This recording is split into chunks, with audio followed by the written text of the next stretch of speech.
what to fucking say. Hi guys, so today I'm going to show you how to diagnose a problem with the Speedo. So, got a problem with the Boys Lexmoto.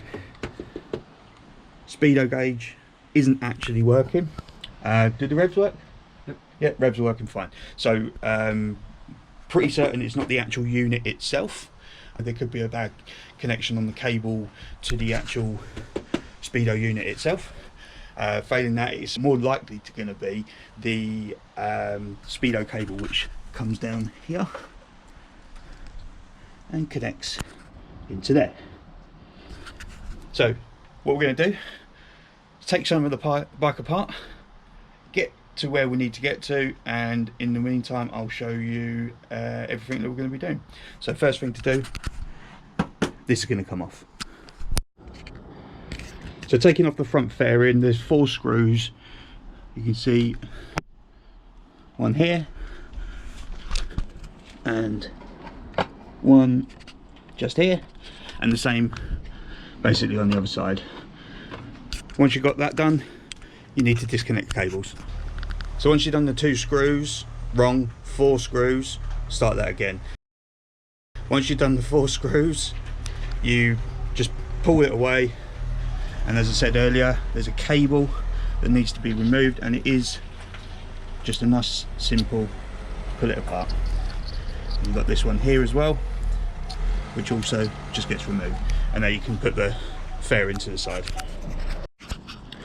So guys, once you've got the fairing off, what you need to do is disconnect where the cable goes into the speed unit, and it literally just turns. And then you're also going to do the same down the bottom here. A little bit more difficult on that one, might need to get a pair of pliers on it. But once you've done that, you're going to test to see whether the cable's actually spinning inside. What we first did, let's start that again. So once you've disconnected the 2 ends, disconnected? What's disconnected? Disconnected? Disconnected. Thank God for video editing. Once you've disconnected the 2 ends, you can see up the top here. Now they might be slightly different per bike, but basically you've got, I don't know if you can quite see that, there's a square shape, so that when that goes into the Speedo housing, it then rotates it. Now following the cable all the way down,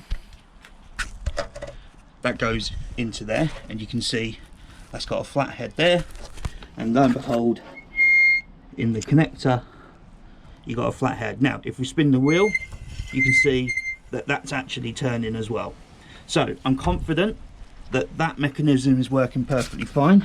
So now what we want to do is we're going to spin this. All you need is a screwdriver, give it a spin, and is anything happening up here? No. That tells me that the cable itself is actually broken inside.